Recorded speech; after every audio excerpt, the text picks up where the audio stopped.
नमस्कार, म अर्जुन भुसाल। म पूर्वी नेपाल यतिखेर झापाको दमक आइपुगेको छु। दमक आइपुग्दै गर्दा उहाँ आदरणीय आमा आफ्नो श्रीमान सँगै जीवन जिउने कसम खाएर जोडिएको र पवित्र नाता आफ्नो श्रीमान हराएको पीडा बोकेर श्रीमान भेटिने आशामा अहिले मलाई भेट्न दमकमा रहेको नेपालीका होटलमा आइपुग्नु भएको छ। आदरणीय आमाप्रति सम्मान, धेरै आफ्नो समस्या लिएर आउनु भएको छ। सबैसँग आज कुरा गर्ने, सबैका परिवार खोज्ने यात्रामै छौँ हामी। हजुर नमस्कार, हजुरको शुभ नाम? मेरो इन्दिरा लामिछाने। इन्दिरा लामिछाने। हजुर घर यता कता हो? गौरदर नगरपालिका 4 हो। गौरदर नगरपालिका 4 हो।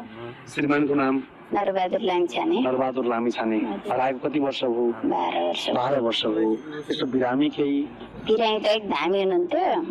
त्यो अब धामी गडङगुडुङ भएर त्यो धामी नसचिएर विदेशमा पहिला 5 वर्ष केही भएन। पछाडि गएर छुट्टीमा गएर आउँदा छुट्टीमा जहाँ चाहिँ बिग्रियो क्या।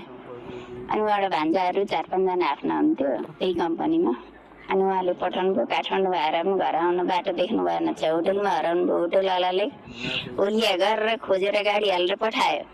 अनि चक्रमारी गरेर लिएर आयौँ। 1 वर्ष त औषधि पनि खुवाइयो। धाई लाउन ठ्याक्कै नमान्ने, औषधि खुवाएर पनि भएन। अनि त्यहाँबाट त्यतिकै 1 वर्ष बिताउनु अलिअलि बोल्न थाल्नु भएको थियो। त्यस पछाडि अनि बिहान जुर्को उठो फुत्त हिँडिहाल्ने। यहाँबाट पारी सिज्जर जेठान दिदीका, अनि जेठान दिदीका एउटा पुगो उहाँबाट फुत्त यता। अनि जसका घरमा गयो यसो हेरो हिँडो त्यतिकै त्यो हिँड्ने दिन चाहिँ अब कति हिँड्नु हो भनेर त्यहाँ यसो ढोका ढेप्क्याएर राखेको थिएँ। अनि खाजा खाना उठाएर खाजा साजा दिएँ। लगभग 12 बजेको थियो। त्यो दिन सम्झिनुहुन्छ अहिले हराएको? शुक्रबार हो, 24 गते हो कि 25 गते हो फागुन। अनि त्यो खाजा साजा दिएँ। अनि अब त्यहाँ भन्दै हुन्थ्यो कति थुन्नु हो ढोका पनि, अब दिमागले त्यस्तै गर्छ भनेर छोड्यो। बिरामी नै हो। हजुरको बसाइ गौरदा हो कि त्योभन्दा पहिला कता हो? हराउँदा गौरदा नै हो? हराउँदा गौरदा नै हो। सासु ससुराको नाम के हो?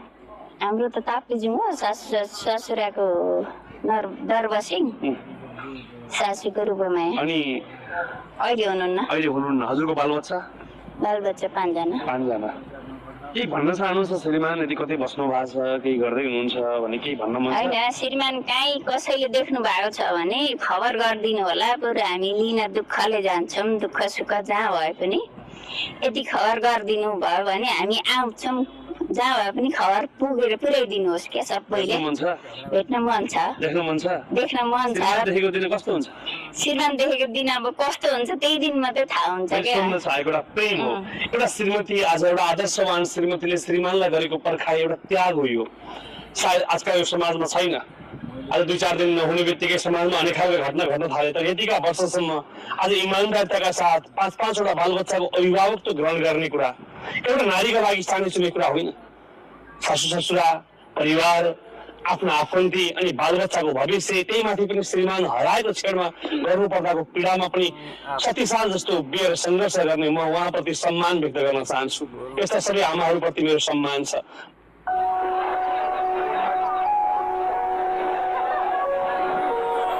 यो उमेरको हजुरलाई मैले सिकाउनु पर्छ मलाई जस्तो लाग्दैन।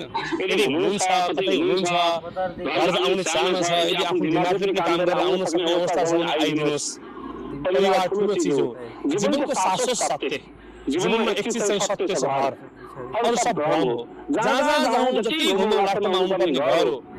अनि अन्तिममा पर्दा गरिदिने आफ्नै हो। त्यसैले आफ्नो यति बालबच्चा 5-5वटा सन्तान, आज यो उमेरका सन्तान, एउटा आफ्नो बाटोमा लागेका सन्तान हुनुहुन्छ। परिवार सबै चिज हुँदै तपाईँ केही भएर अड्किनु पर्ने अवस्था छैन।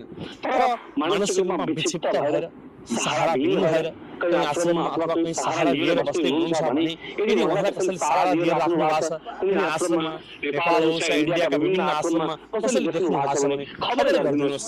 जीवनमा मानवता भन्दा ठुलो धर्म यो संसारमा केही पनि छैन। हामी एक चिजले बाँच्न सक्छौँ, मानवताले। मानवता जीवनको सर्वोत्कृष्ट धर्म हो। त्यसैले मानवता नेपाली समाजमा जगाउँ भन्ने हेतुका साथ पनि म यात्रामा आएको हुँ। त्यसैले म आदर गर्छु।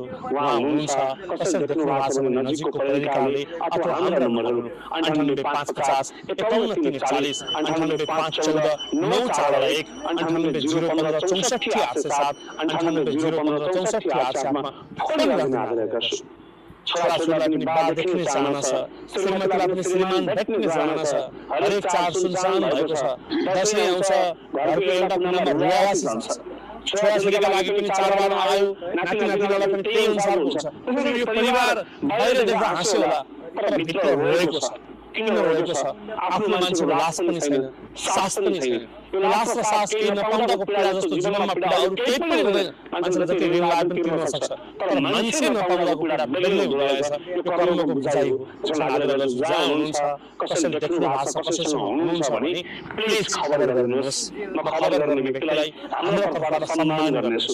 परिवारको तर्फबाट होइन, मेरो तर्फबाट म उहाँहरूलाई सम्मान गर्नेछु। त्यसमा सबैलाई मासिक सर्वाग गर्न आग्रह गर्छु। आशा छ, ठुलो आशा बोकेर मलाई भेट्न आउनु भएको छ। धेरैको आशाहरू पुरा भयो। 100जना मान्छे खोज्दै गर्दा 70 मान्छे भेटिए, 1000 मान्छे खोज्दै गर्दा 700 मान्छे भेटिए। 300 त केवल भेटाउन सकिन, तर मलाई आशा छ उहाँ पनि भेटिनु हुनेछ र जीवित मैले यही उहाँको गौरव ल्याएर बुझाउन सकौँ, परिवारको जिम्मा लगाउन सकौँ, यतिन्जेल बगिरहेको त्यो पीडाको आँसुलाई छिटै खुसीमा बदल्न सकौँ। यो मेरो यात्राको उद्देश्य हो। यति भन्न चाहे, अरू केही भन्न मनैले के यो भन्छु भन्ने केही छ? भन्न त केही छैन। आज त छोराको बिहे गर्यो, नाति भयो, छोरीको बिहे गर्यो, नाति नातिना छन्, देख्न मन कति छ होइन? त्यति नै हो। कहीँ हुनुहुन्छ भने कसैले खबर गरिदियो। म खोज्छु न, हामी लिन जान तयार छौँ। म खोज्छु न है।